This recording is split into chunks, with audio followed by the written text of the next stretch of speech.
As a finance professional in a disrupted business landscape, what does it take to be in demand?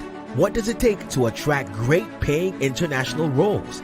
If you're an ICANN member, it'll just take one exam. That's all it takes to complete the globally recognized CIMA professional qualification and the internationally respected CGMA designation. As a CIMA member and a CGMA designation holder, employers will look at you as a finance professional, constantly acquiring new skills to add value to the business.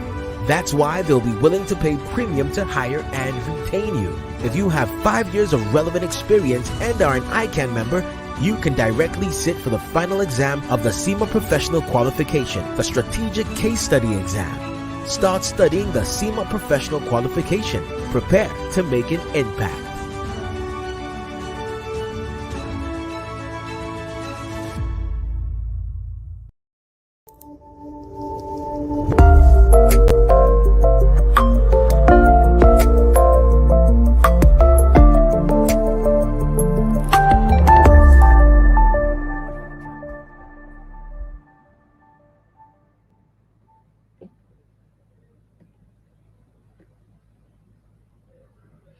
Life is inherently risky, and there is only one big risk you should avoid at all costs, and that is the risk of doing nothing.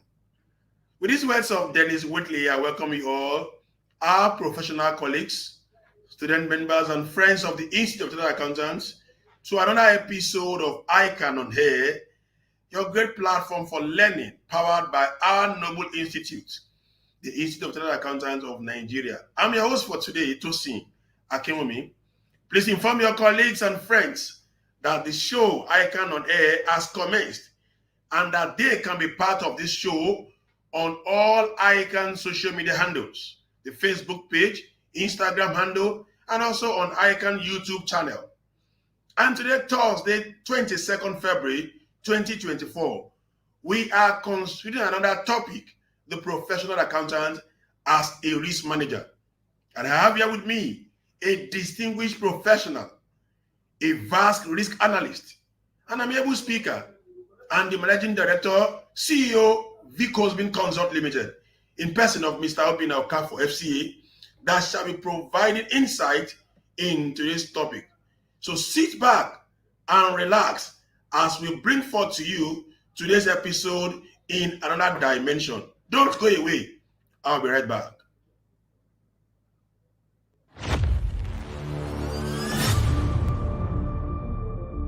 The Executive Committee of the Institute of Chartered Accountants of Nigeria invites you to London for its 11th International Conference to be held at the Hilton Kensington Hotel from the 13th to the 16th of March, 2024. Themed: Cross-Border Integration for Economic Resilience, to be delivered by seasoned speakers who are subject matter experts with global renown. Conference will explore, amongst other topics, micro and macro factors necessitating cross-border integration, how international financial systems facilitates cross-border integration, artificial intelligence, and of course the role of the professional accountant. Conference highlights include special address by the 59th President of the Institute, plenary sessions, interactive sessions, and networking opportunities with UK domiciled professional bodies and professional colleagues from across the world. A guided visit of a famous London landmark and a visit to Westfield London White City, the largest shopping and leisure destination in Europe. Conference resident delegates get a VIP pass with exclusive access and offers up to 25% discount on high-end brands. Make your reservations now by sending an email to conference@icon-org.uk for more information. London awaits you. Plan, prepare, be there. ICANN UK Conference 2024.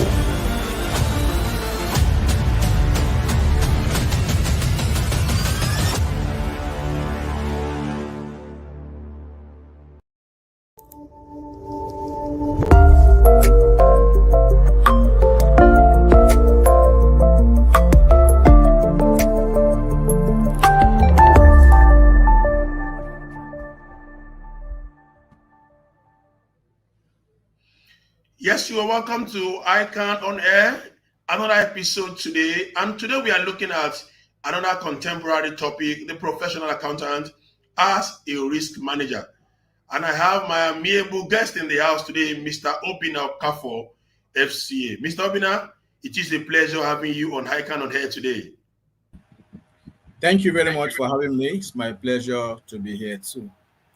Thank you very much. And let me quickly take the brief profile of our guest on the show today, Mr. Obinna Okafor. He is the managing consultant and CEO of Vicosbin Consult Limited, a firm of compliance, risk management, audit, and investigation and strategy. Mr. Obinna is a fellow of ICANN, an associate of CITN, a member of Chartered Portfolio Management Institute of Nigeria, a member of the Chartered Institute of Security and Investment of UK, and a certified anti-money laundering special of USA. He holds both BSc in accounting and MBA in marketing, both from the University of Lagos, and a master's degree in accounting from the University of Education, Winneba in Ghana. He has over 20 years of working experience as an accountant, internal auditor, and chief compliance officer in the financial services sector, logistics, and other sectors before disengaging to set up Vicosbin Consult Limited in 2016. He holds certificate of completion of internal audit school from MIS Institute of UK. He is also a safety professional, having obtained level 3 health, safety, and environment certification. He has attended as well, facilitated in several self-development training locally and internationally. Ladies and gentlemen, that is the brief profile of our guest on the show today. And without much ado, let's quickly go into the business of the day. The professional accountant as a risk manager. I will start this way because, like I said in the quote, the risk that anybody can go through is the risk of doing nothing, just like Adele Woodley mentioned. So my question, very first question to you, sir, is that while calculated risk come with calculated rewards, effective risk management is also known as a key, because any risk that cannot be properly managed or handled is not worth taking.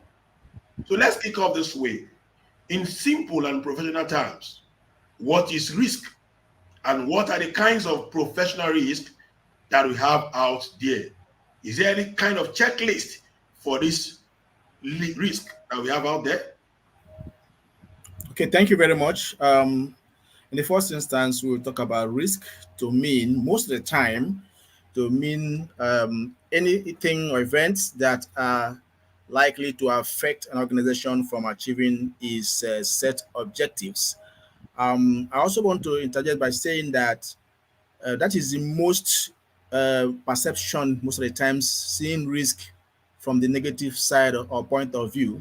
But I can also say that there are also some good side of risk. Risk can come as an opportunity, depending on how it is managed. So basically, risk is anything that can affect organization from achieving its set objective.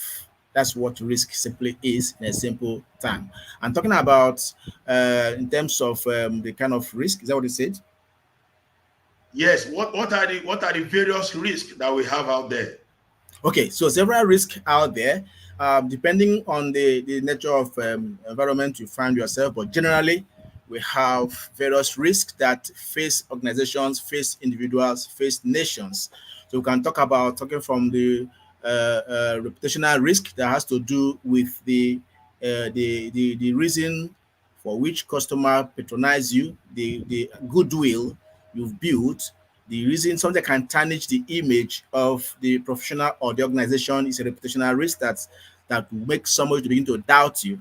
We can also talk about liquidity risk, a risk that makes one unable to meet up obligations, financial obligation as and when due. We can also talk about regulatory or compliance risk, the likelihood of a new regulation coming in place, a new law that can affect the business you are doing or the profession you are practicing, or the likelihood of a breach in any of the existing regulation. We can also talk about operational risk that has to do with the internal processes, the management processes, the people, the process, the information management, and how things are done that can lead to loss or that can lead to a loss in the operation of an organization. We can also talk about credit risk that has to do with inability of counterparties to meet up with what the arrangement is in terms of credit. We can talk about also the market risk, which is a risk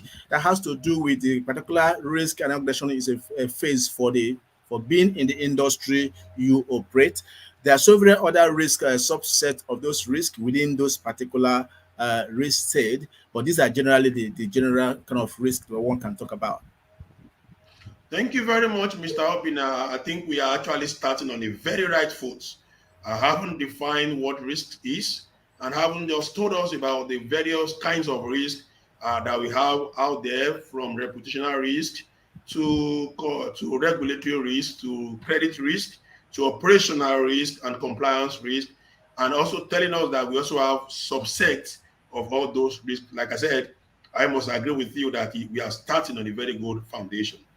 My next question to you will now be that I will want you to take our global viewers through the roles of a professional risk manager. I haven't seen all these risks you have highlighted. Now, what is now, or what are now the roles of a professional risk manager? I will say that the role of a professional risk manager is basically the risk assessment, starting from the point of identification of those risks, and then assessing the risk to know the extent of the impact of the risk, trying to also understand, analyze the risk, and then try to profile mitigating strategies or actions that can be taken to either reduce or prevent such risk, and then also try to monitor those risks and communicate appropriately as much as possible, then monitor the implementation of those risks. Those are basically what the role of the professional risk manager is, to start from trying to identify what the risks are, try to assess the risk, try to review and analyze the impact of such risk in the organization, then what are the steps that can be taken to mitigate or to reduce the impact of such risk. If you cannot completely eliminate those risks, but most times you cannot, but you can provide some intentional steps or actions that could reduce the impact of the likelihood of such happening, and then talk about also communicating appropriately those risks, and then monitor the implementation of whatever strategy that have been put in place. Those are basically what a risk manager is supposed to do. Okay, I haven't known what a risk manager should do in terms of from identification, like you started, assessing, controlling, mitigating, and all of that. And today's topic is the professional accountant as a risk manager. Certainly, we are also talking about the roles of professional accountants that are risk managers.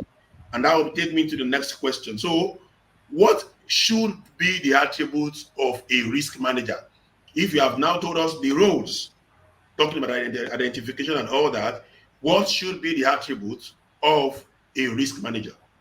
Key attribute of a risk manager is he or she must be proactive, because risk entails looking ahead, try to identify something before it happens. So he or she must be proactive to anticipate about something happening or about something going to happen. So that is key. Must be proactive, and also must be constantly learning. It must be somebody who try to understand what is happening around, try to understand the business you are into, the organization you work for, try to have a better understanding, and then continuously improving yourself. It must be one that is very hungry about knowledge as to what to do, what can be happening. He must be global to identify what is happening in other environment, other climate.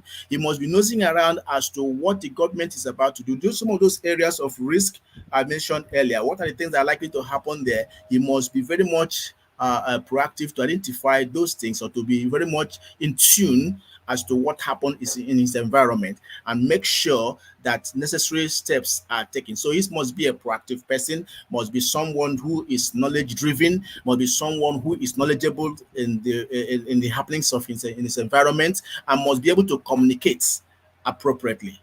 That's basically what the quality of a risk manager should be. Oh, thank you. Very wonderful. Thank you so much for that submission regarding what the attributes of a good risk manager should be. I understand that the very first one is proactiveness. You started by mentioning proactiveness, and you also talked about the fact that he or she must be knowledge driven, must seek knowledge, must learn and relearn, And the last one was that you mentioned is active or appropriate communication, which is key, which is very key and germane. My next question will be, and I want to now go specifically into today's topic, and that is what my next question will be, because we are talking today about the professional accountant as a risk manager, and not just a risk manager. We are considering a professional accountant to be the risk manager in this perspective. Now, due to its relevance, risk management is considered as a kind of specialization. And in that context, where and how does a professional accountant come in as a risk manager in this context? Very fantastic. You know, by the nature of our training as professional accountants, we are trained in such a way to have knowledge of so many things, to be able to be the image makers to a large extent of an organization. Some people think that the image maker of organizations are those who are in the forefront there, the media people. Yes, they do that. But to a large extent, for anybody to take an organization seriously, it depends on the picture he or she, the accountants has painted about the organization. So in the course of doing that, the accountant does a lot of things that profile, that manage the risk of the organization. Some of the accounting concepts we do, some of the presentations we do, some of the principles we adopt in financial statement are actually risk management without our knowing it. For instance, when you talk about prudential concepts, you realize that you don't have to recognize income until they are earned. Right. And also, when you also talk about analyzing financial statement, which is also part of the role of the accountant, you discover that to take some key steps, especially maybe for investment or probably to deal with a particular customer, most organizations realize that the accountant have to analyze the financial statement of so many organizations to be able to ascertain the risking or the exposure the organization is face in such a thing. Whether you are to offer financial services like giving of credit or to deal with some organizations, categorizing them is part of risk management because you have identified the category of the organization you want to deal with, and that is the role of the accountant by having carried out a risk assessment, a financial statement analysis to identify the reposition of the organization. That is part of risk assessment to know where the organization can come in, whether or not the organization can deal with an organization. And most of the times also, even in preparing our budget, the accountant does not just gather figures together and put it together. He looks at several things that are happening to be able to know that this budget can it be realistic because of X, Y, Z, because the government coming in place. And also apart from that, in our regulatory compliance, the accountant plays a lot of role in trying to ensure that the regulatory risk is actually managed by ensuring that various timelines are kept as regarding some regulatory filings and all of that. So in those particular areas and most of those other ways, accountant plays a role of a risk manager, though without knowing it, but he's actually doing that because his eyes is on those things and ensure that they are done as I'm going to.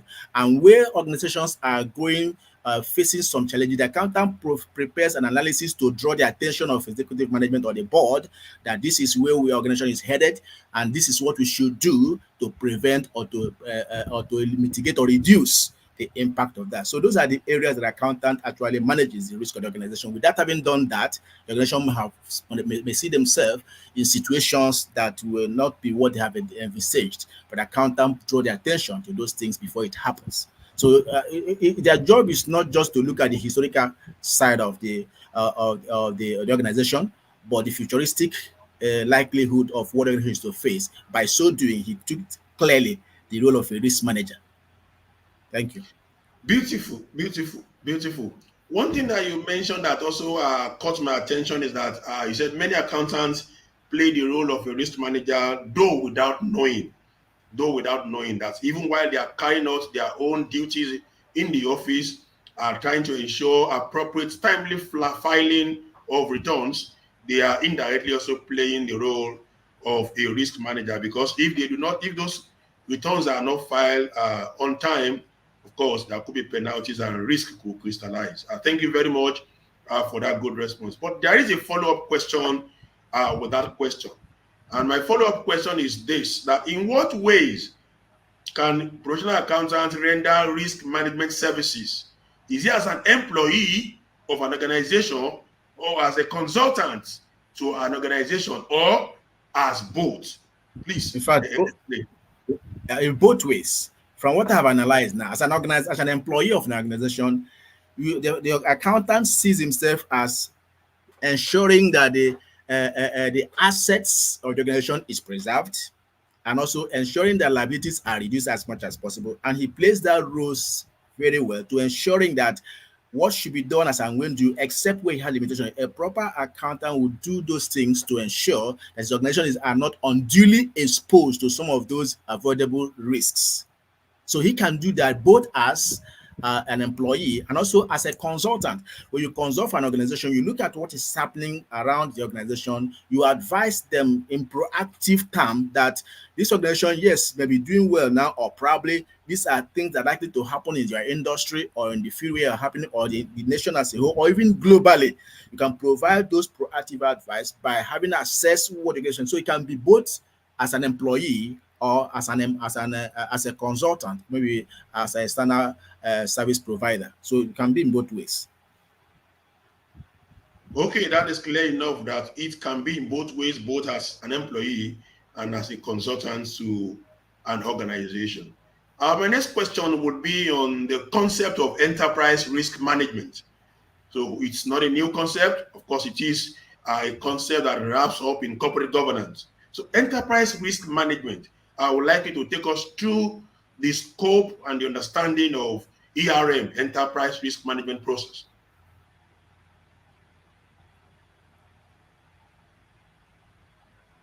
Hello, can you hear me, sir? Okay, what you said? Okay, can you hear me now? Yeah, better. I can hear you now. Okay, so let me take that question again. I can see you didn't get that question. So my next question is on enterprise risk management, ERM. All right. Can you hear Yeah, me, sir? yeah, I can hear you. Yes. Okay, so I said ERM is though not a new concept. However, we need to understand when we are speaking in the area of risk management, we cannot but also speak on enterprise risk management. So I will appreciate you taking us through the understanding of the scope of enterprise risk management process. Okay, now let me try to see if I can paraphrase the definition of enterprise risk management according to COSO framework definition.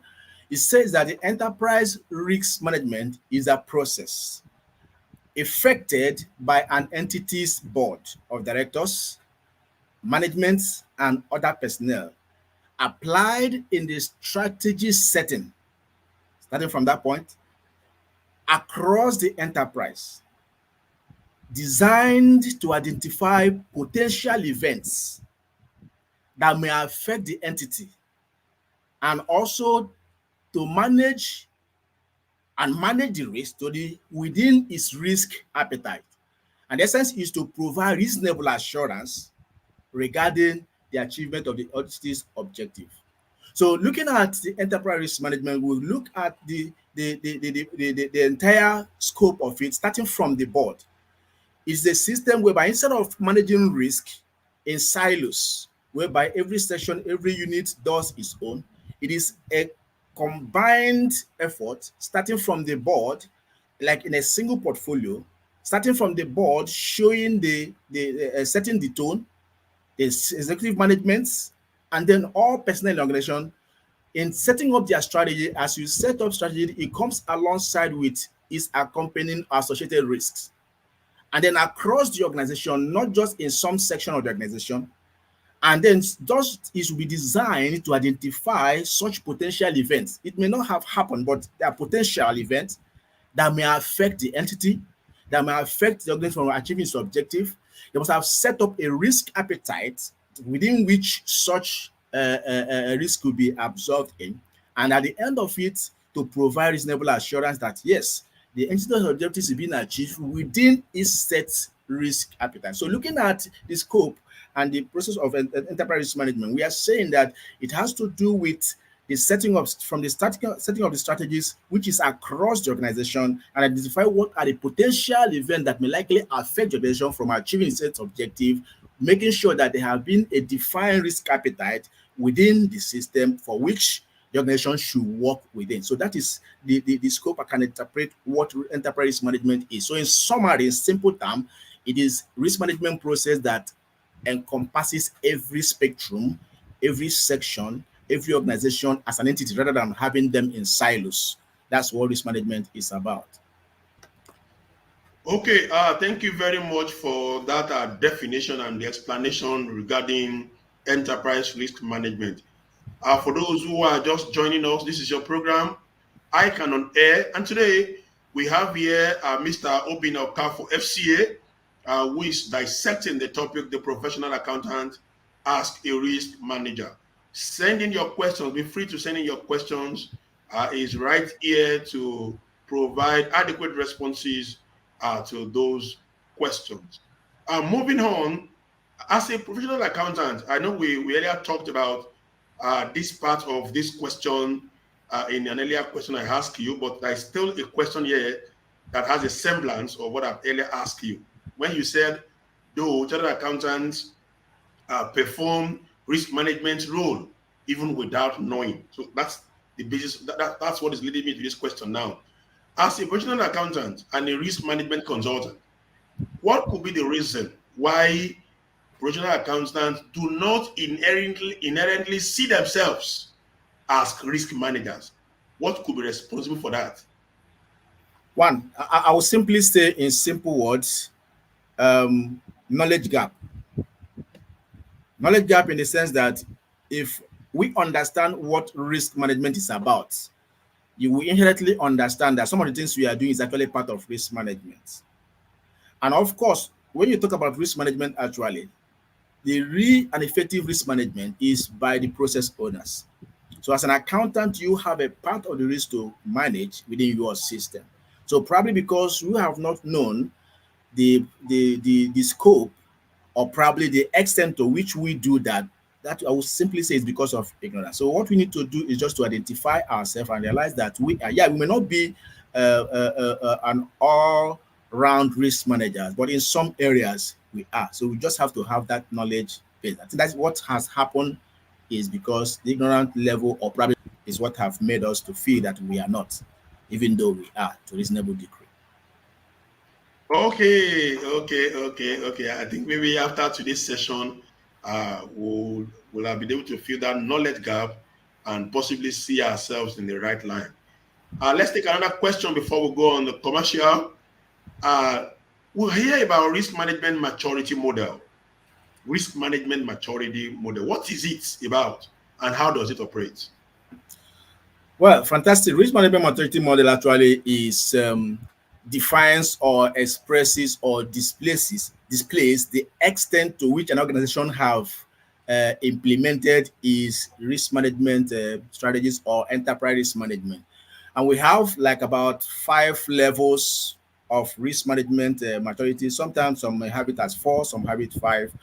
But maybe I will try to put up some position in that regard. Looking at some levels, we have the first level, which is the lowest level, that is referred to as the risk naive. In this regard, there's no formal risk approach to development of risk. Everybody is still in limbo, is ignorance about what a risk management is. So organizations that are in that level, their risk maturity level is risk naive. They are not actually aware of what risk is about. The second level is risk aware, where there are scattered and silos risk management approaches. Everyone does his own, but it's not unified as a system of managing risk as an organization. We have the other level, which is risk defined.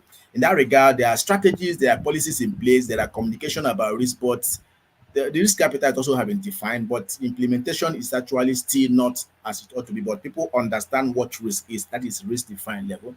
It was not talk about the risk managed. The risk managed here is where enterprise-wide approach have been adopted, developed, and communicated, and risk is being managed. Then the last and the best level is where risk have been embedded.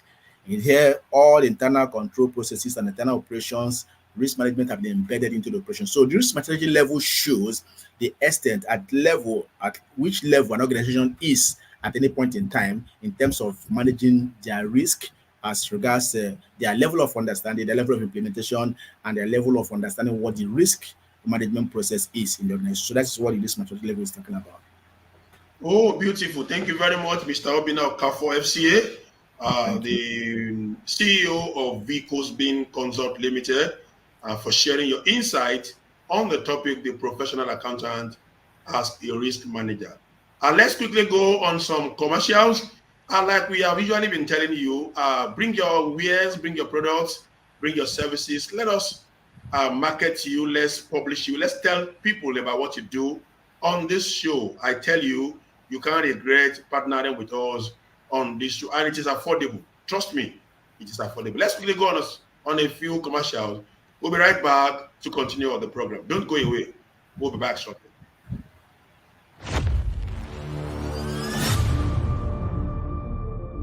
The Executive Committee of the Institute of Chartered Accountants of Nigeria invites you to London for its 11th International Conference to be held at the Hilton Kensington Hotel from the 13th to the 16th of March, 2024. Themed: Cross-Border Integration for Economic Resilience, to be delivered by seasoned speakers who are subject matter experts with global renown. Conference will explore, amongst other topics, micro and macro factors necessitating cross-border integration, how international financial systems facilitates cross-border integration, artificial intelligence, and of course the role of the professional accountant. Conference highlights include special address by the 59th President of the Institute, plenary sessions, interactive sessions, and networking opportunities with UK domiciled professional bodies and professional colleagues from across the world. A guided visit of a famous London landmark and a visit to Westfield London White City, the largest shopping and leisure destination in Europe. Conference resident delegates get a VIP pass with exclusive access and offers up to 25% discount on high-end brands. Make your reservations now by sending an email to conference@icon-org.uk for more information. London awaits you. Plan, prepare, be there. ICON UK Conference 2024.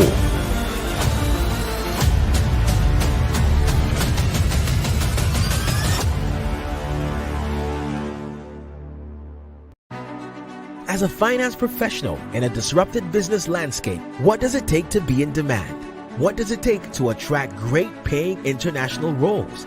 If you're an ICANN member, it'll just take one exam. That's all it takes to complete the globally recognized CIMA professional qualification and the internationally respected CGMA designation. As a CIMA member and a CGMA designation holder, employers will look at you as a finance professional, constantly acquiring new skills to add value to the business. That's why they'll be willing to pay premium to hire and retain you. If you have 5 years of relevant experience and are an ICANN member, you can directly sit for the final exam of the CIMA Professional Qualification, the Strategic Case Study exam. Start studying the CIMA Professional Qualification. Prepare to make an impact.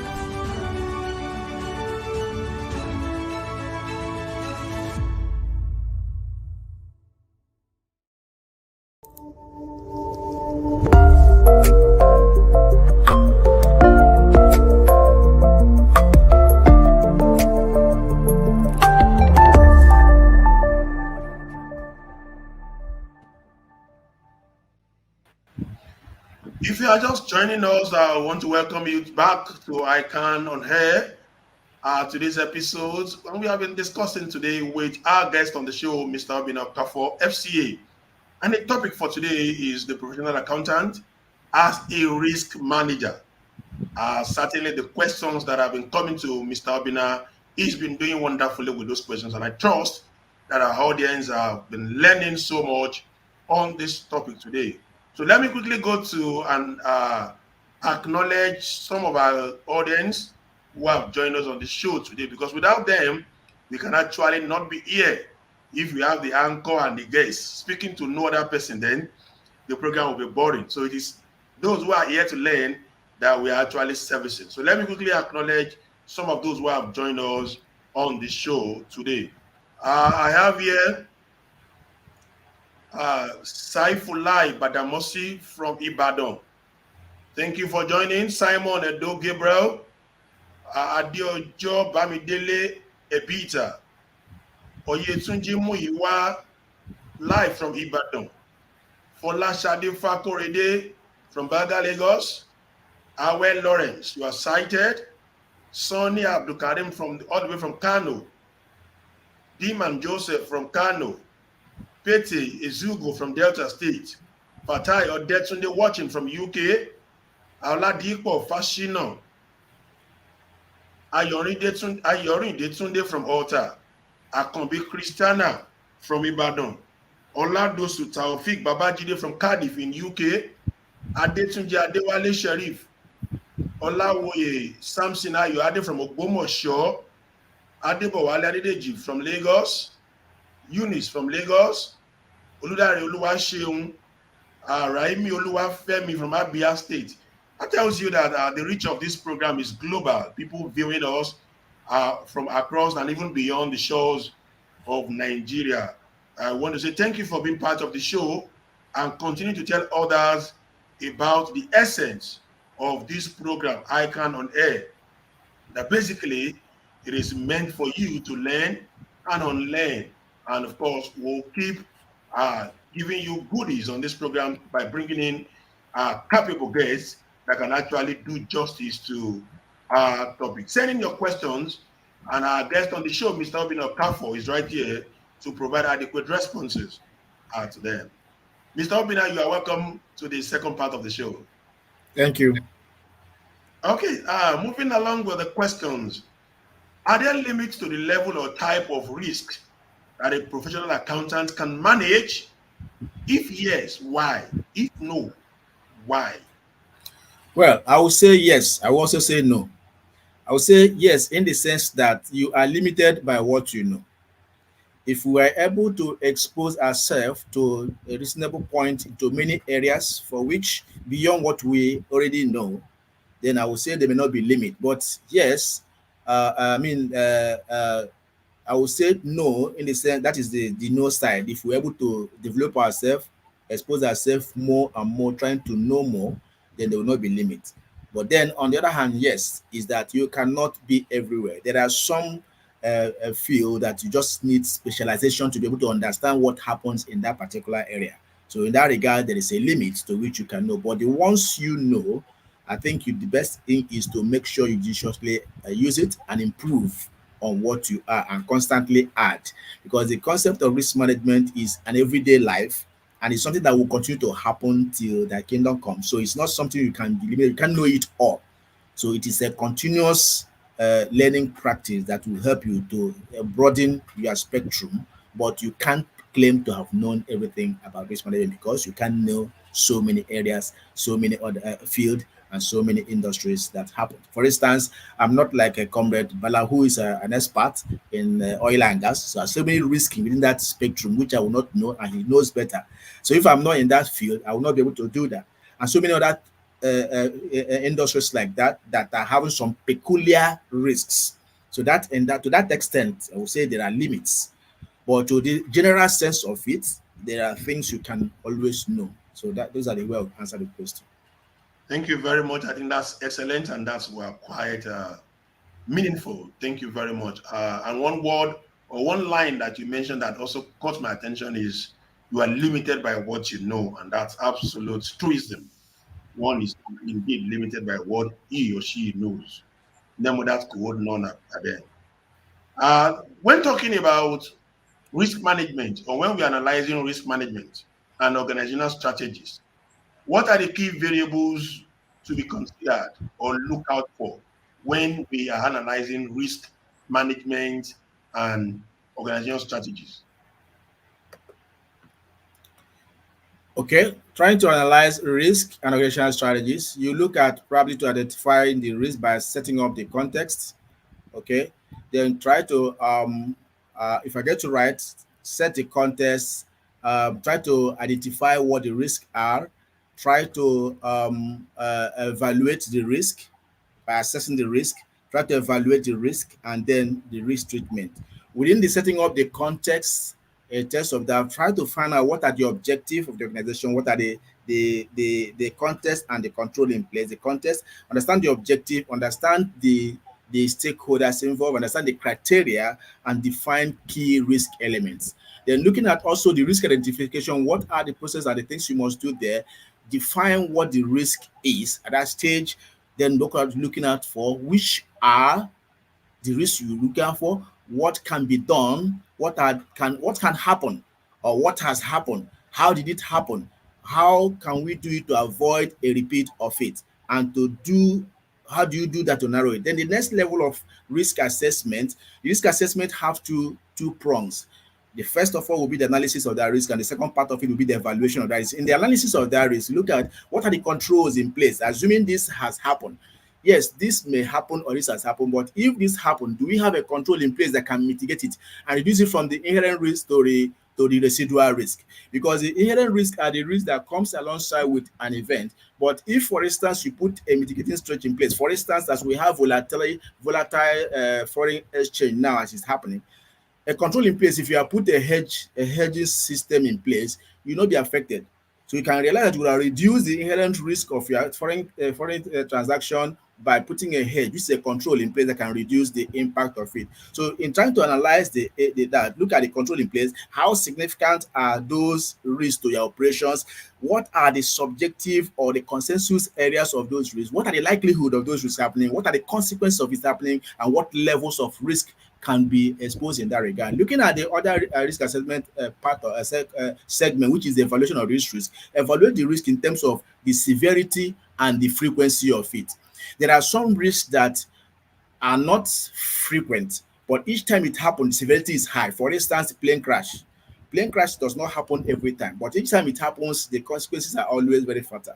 But there are also some risks that are frequent, but if you measure the severity of it, it will be so low. So those are the kind of things that will help you to evaluate the impact. Then that will help you to rank the kind of risk that you have analyzed, the frequency and the severity. The risk you have analyzed will not help you to know whether it is a very high risk, medium, or low risk. Then when you have done the ranking, you now talk about the risk treatment. What are the best option? Identify the best option to go for. Select preferred option. Some of those best options could be avoid the risk. It could also be try to transfer the risk. It could be to reduce the risk by trying to share part of the risk, or probably trying to completely accept the risk. So those are various options. When you have done the analysis and the ranking, you identify the various options, select which other one is the preferred option, then do the proper response, and then develop risk treatment plan and go ahead implementing it. Then having done that, you now talk about the monitoring side. The communication side also goes alongside with it. Those are the various things you have to do in terms of risk management processes, and that is what that comes to be. Thank you very much, sir, for that explicit response. You will agree with me that our discussion today on risk management will not be succinct or total if we actually do not also talk about or link it to the prevailing economic challenge we have in the country. And that will take me to my next question. So considering the current state of the Nigerian economy, some opinion holders believe that the removal of fuel subsidy and the floating of the naira were cases of bad risk assessment ab initio. What is your personal opinion on this, sir? Well, my personal opinion, for me, from the onset, I believe that the subsidy system was actually fraught with fraudulent practices, and also believe that the same thing with forex system were all. But the approach in which it was implemented, to me, I don't think it would have been the best the best way it was handled. So what I would say is that the approach in the implementation is where I fought. But as to whether it should be what should be done, I think it should have been what should be done. But the implementation, the timing, before you implement some policies and strategies, there should be a period to carry people along, educate people of the implication and why you want to achieve that, provide some level of palliative and succor, and also provide some level of trust. Let the system trust and believe that you are about to do what you are doing. And that would have been, assuming that those steps were taken. If there is any sabotage going on, like it's been touted as some sabotage going on, the people will be the one that will fight the sabotage. But in this case, if there's a sabotage that's being claimed, there's now use the people to fight the policy. The policy would have been a good one if it's implemented appropriately. But because of the method of implementation, I think that is what happened. Now, it's also why I accepted it to be a good one, because of the practice. Normally, subsidies should not be a crime. Everywhere in the world, organizations subsidize some critical items, some critical goods to the organization, to the nation. Some organizations, some countries, it should be food. Some country, it could be energy. Some country could be transport system, just to look at how critical it is to generate all the people. But because of the fraudulent system in our own system, whereby it has been difficult, I don't know if I will blame the government in terms of the political way to do that or not. Instead of going after the criminals, the public is one that suffer it. So by trying to cut off the neck of the child, throwing the bat away with the baby away with the bath water. Ordinarily, subsidies should be something that will remain in critical areas and managed properly by the government. But because of how it has been hijacked by criminals, I use the word criminals, unpatriotic Nigerians, and then the government feel that that's the best option to remove it. Now, but the removing it, which I agree to an extent, the method of removal was not right. That's what I was thinking. Okay, thank you very much for your opinion shared on the subsidy removal and the floating of Naira. Let's quickly go to the audience table and pick some questions. Our audience, we have called on them to send in questions, and we have questions from them. Let's quickly go and pick some questions from our audience. Let me start with Fanny Mir. Okay. Fagbola Temitope Adeniyi. Averting the risk and managing the risk, which one of the two is the best approach to the professional accountants? Averting the risk and managing the risk, which of the two is the best approach to the professional accountant? Averting the risk and managing the risk. Well, there are some risks you cannot avert. You just have to be that you have to manage it.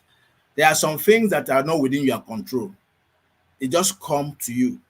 For instance, if there are government policies that XYZ should be done, you can't run away from that, and that becomes something that affects you.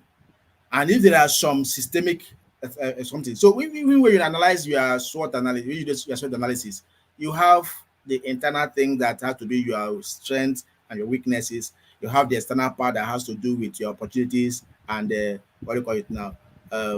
The threat. Looking at the threat. So the ones you can only effectively control are the ones that are within your control.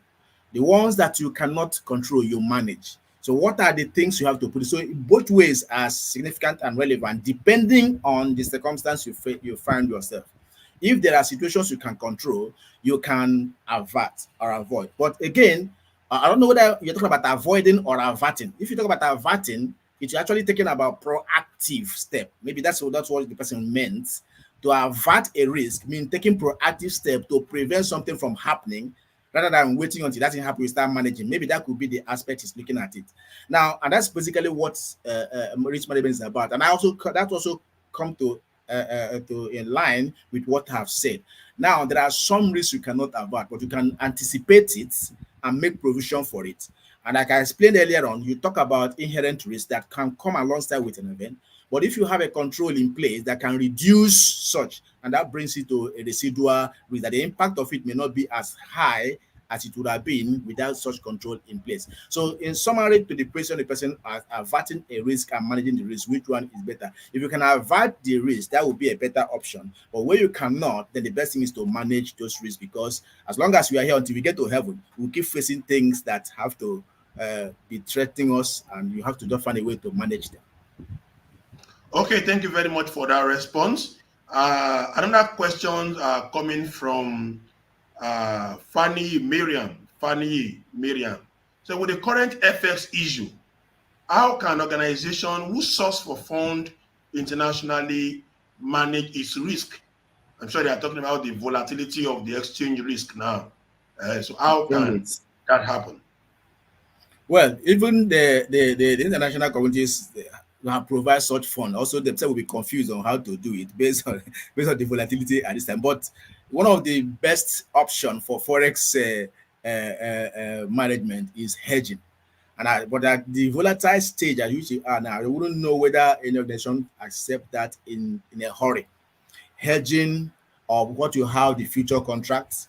If you can have an arrangement whereby you pay for transaction in advance and agree on a particular rate, whether there's a change either up or down in such a future contract or a hedging arrangement. Those are the major key areas you can use to manage the volatility of foreign exchange issues.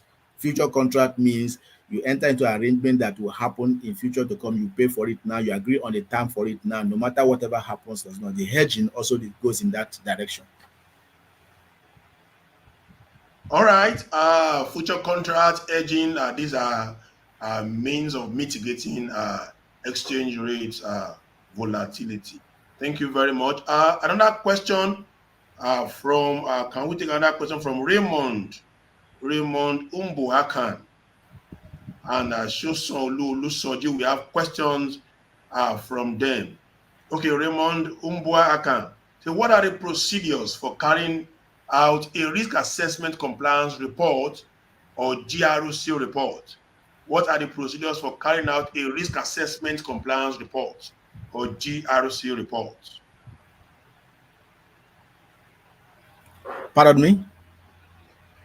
What are the procedures for carrying out a risk assessment compliance report? That's a question coming from Raymond Hakan. Okay, GRC reports. G has to talk about governance, R talk about risk management, and C talks about control or compliance. Yeah. Okay. Yeah. So what is the procedure for carrying out a report? Is that what it's asking? Yes. What are the procedures for carrying out the report? Yes, the procedures. Okay. Well, I think I may not be able to give you a specific template as to what to be contained. Now, the report on GRC basically goes to the board, which is the recipient of that report, talking about the governance system of the organization, how the board have performed in terms of the committees and all of that. Then the risk management system. I guess this report is coming from the internal auditor because he has to be the report that he prepared about the performance, because the function of internal auditor is basically like in threefold or four: the advisory role, which he provides in terms of providing recommendation, then the assurance role, which he provides providing assurance to the organization, to the board and the management that the internal control system is working as expected, the procedures put in place are being carried out as prepared, and the fourth side, the consulting side, which is recommendation as to what should be done, or sometimes, so not the recommendation, carrying out, involving in educating the people, maybe like consulting a training or carrying out improving the knowledge of the people. That is the basic three function of internal audit. Now, one of the way to communicate those observations is when you have carried out a complete review of the governance system, the risk management system, entire, as well as the compliance or control system, you provide, depending,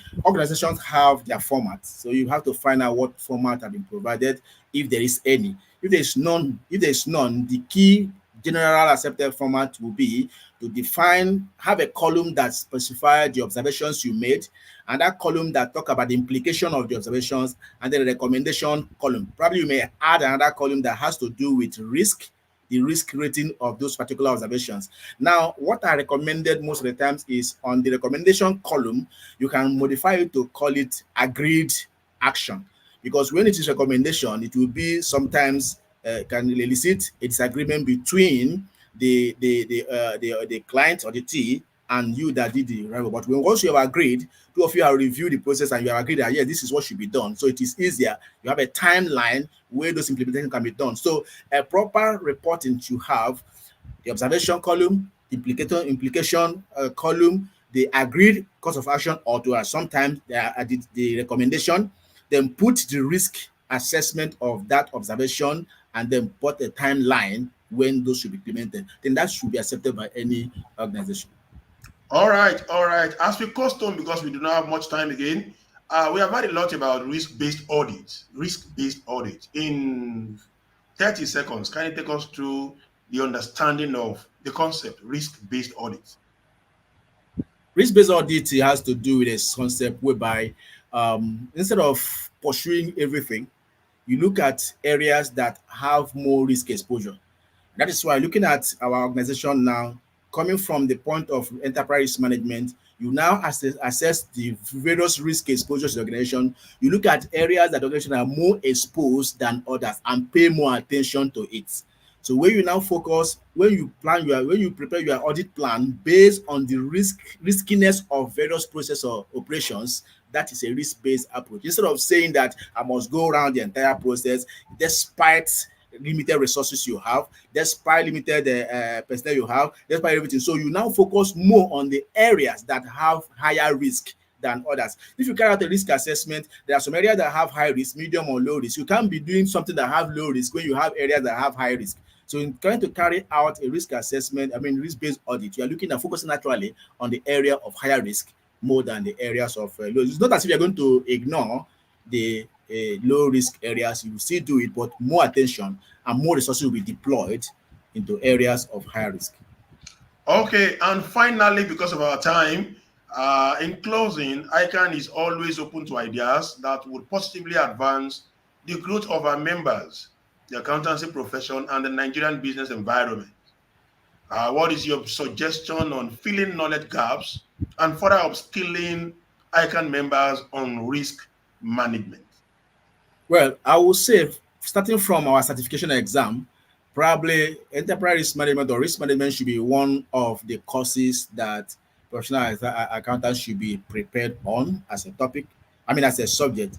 Number two, probably looking at also faculties. We can also create a faculty in that regard, whereby just to get members more exposed to knowledge and all of that. Those are the two areas I think the institute can do that. And if needs be, I think I volunteer to provide such a guideline if it is needed. Okay, thank you very much, Mr. Obinna Okafor, FCA, the managing consultant and CEO, Vicosbin Consult Limited, for coming on the show today and for agreeing to share your wealth of experience with our members and the friends of the Institute. It's been a wonderful time with you on the show today. We say thank you very much, sir. Thank you. Please let me make a little correction. The name is Vicosbin, not Vicosbin. I know a lot of people make it of themselves. Vicosbin Consult. Okay. Thank you very much. Thank you very much for having me. Thank you. Okay. And we hope that when next we call upon you, you will hack into our call. With all pleasure. Thank you very much. Thank you very much. It's been a pleasure having you on the show today. And now, quickly, let me take some announcements on today's program. The Young Accountant Development Committee webinar is coming up on Tuesday, February 27, 2024. The topic is the role of young accountants in driving economic progress and navigating the challenges of remote work. The time is 10 a.m. Of course, as expected, there is a 2 credit hours of MCPD for all those who would be part of that program. Don't forget, the next in line MCPD training program comes up on Wednesday, February 28th to Thursday, February 29th on consultancy. It is a virtual program and the fee is 20,000 naira. If you're interested, go ahead and register now. March 2024 ATWA examination date has been fixed for Tuesday, March 26 to March 27, 2024. Registration is ongoing. Please tell all our ATWA students to go ahead and register for the examination. Also, the 23rd Fellowship Conferment is about to happen on Saturday, April 27, 2024 at Landmark Event Center. For all qualified members who are moving to the senior ladder of the Institute, go ahead and apply. Of course, the fee is 175,000 naira only. Let us celebrate with you as you move to become a senior member of the Institute. And that is all about the announcement. My distinguished professional members, you agree with me that today's program is worthwhile, very educating, and instructive. I want to thank you for being part of this show today. It's been wonderful. Till I come your way again with another guest and another topical issue, I want to tell you to stay safe and sound. On behalf of the editorial team and the producers, I remain Tosin Akinwumi, FCA, saying thank you for watching and bye for now.